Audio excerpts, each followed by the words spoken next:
नमस्कार, रोक टोक मुंबई न्यूज में आपका स्वागत है। महाराष्ट्र में 4 लाख आदिवासियों ने एफआरए के क्लेम लगाए हैं। 2 लाख क्लेम इसमें से रिजेक्ट हो गए हैं, वापस कर दिए गए हैं।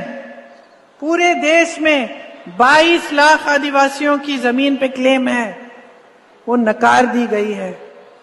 तो आपका जमीन पे जो आपका हक है वो कमजोर किया जा रहा है। मुझे मालूम है कि यहाँ पे वो सिकल सेल एनीमिया जो है उसकी वजह से काफी परेशानियां हैं। महाराष्ट्र में 16,000 से ज्यादा मरीज और ज्यादातर आदिवासी समुदाय के हैं। 4,000 मरीज अकेले गढ़चिरौली के हैं। स्वास्थ्य सुविधाएं बदहाल हैं। ये बड़ी बड़ी बातें जो मोदी जी उनके मंत्री जी करते हैं आपके सामने, ये सिर्फ बातें ही रह गई। स्वास्थ्य की बात है, शिक्षा की बात है, बेरोजगारी की बात है, महंगाई की बात है, तो कोई काम नहीं हो रहा है। मैंने देखा और बहुत दुख हुआ इसे देख के कि मेरे एक आदिवासी भाई अपने बेटे की लाश को 15 किलोमीटर हाथों में लेके चले। अब आप सोचिए बहनें, हम सब माँ हैं, सबके बच्चे हैं। आप सोचिए कि किसी पे की ऐसी परिस्थिति बन गई, इतनी मुश्किलें लद गई उन पर कि उनकी ये परिस्थिति बनी कि ना एम्बुलेंस मिल रही है, ना स्वास्थ्य की कोई सेवा मिल रही है। अपने बच्चे की लाश को 15 किलोमीटर हाथ में उठा के चल रहा है। और मोदी जी कहते हैं तब सरकारें और थी, आज मोदी है। हाँ, आज मोदी जी हैं और ये परिस्थितियां हैं आपकी, ये समस्याएं हैं इतनी गहरी, इतनी गंभीर कि सामना कर नहीं पा रहे हैं आप।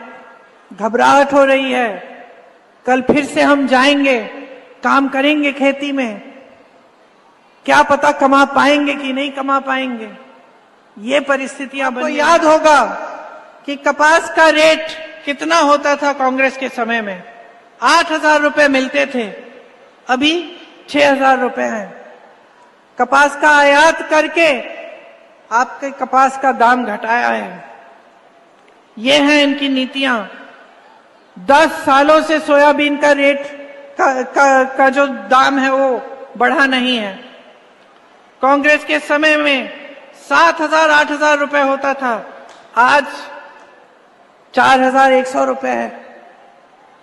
तो आप ही सोचिए कि आगे बढ़ने के बजाय आप पीछे हट रहे हैं।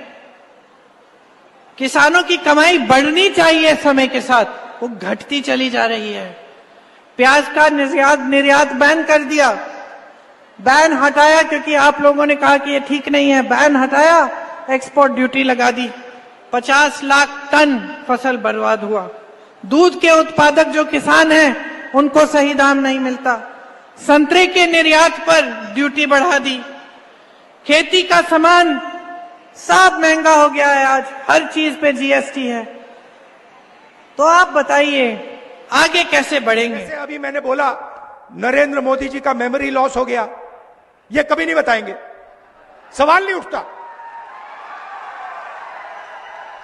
आप देखना, आज शाम को टीवी देखना, कहेंगे मोदी जी की मेमोरी तो बड़ी जबरदस्त है। वो एक बार कुछ सुन लेते हैं तो 70 साल के लिए वो उसको भूलते नहीं है। और फिर उसमें जोड़ देंगे जब वो छोटे थे, झील में जाके वो मगरमच्छ से लड़े थे और मगरमच्छ को उन्होंने डुबाया। मगर जब गंगा जी में जाते हैं तो लगता है कि तैरना नहीं जानते हैं।